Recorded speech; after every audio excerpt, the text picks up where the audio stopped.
Hello, my name is Sasha. The disposition that I felt I had the most progress in was understanding what it means to be a reflective practitioner. I understood what being reflective meant, but I didn't or I wasn't applying the things that I were reflecting on in a productive way. And so one of my biggest struggles has been assessment. I have a very large range of students. Um, my students have been experiencing COVID since they were in kindergarten. And so there are a lot of learning loss gaps that I have to account for regularly. I have 20 students in my classroom. Only 6 of those students read at grade level. All of the other students receive either SPED one-on-one resource, reading intervention resource, EL, so language resource, or speech resource. And so assessing that range of abilities has been a struggle for me. The first quarter, I gave the assessments all together. And so I projected the assessments on the board and I read the questions and I read the responses, and students completed it that way. And for math, I read the questions and then students answered the questions. And when I was grading the assessment, I was finding that the assessment data and my classroom observations and my and the other work products they created were not on the same page. And so I realized I needed to revamp my assessment. So during second quarter, I got COVID. And so I couldn't really assess the way that I wanted to.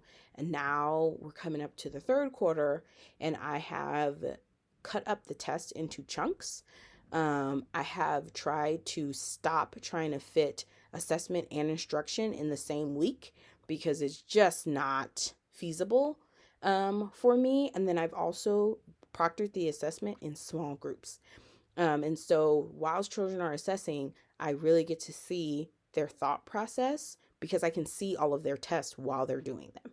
Also, it has allowed me to make notes while the students are taking tests. So what things kiddos are getting right, what things kiddos are getting wrong, what themes I'm seeing, and then thinking back on those lessons, and thinking about, well, what worked? What did I do in those lessons that worked for that concept? And what did I do in the lessons that did not work for certain concepts? And how can I mesh them together? So the disposition that I wrote my SMART goal for was designing engaging experiences that promote understanding and theories, promote understanding of theories, concepts, and principles.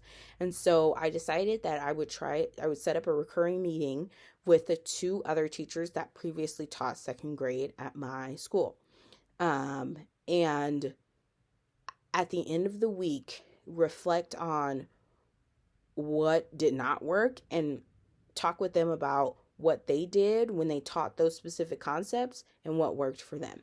I also joined an online webinar group so that I can watch webinars at my own pace regarding student engagement and lesson planning activities that foster the engagement of students and help them really understand concepts as opposed to just getting bits and pieces when I'm teaching. I want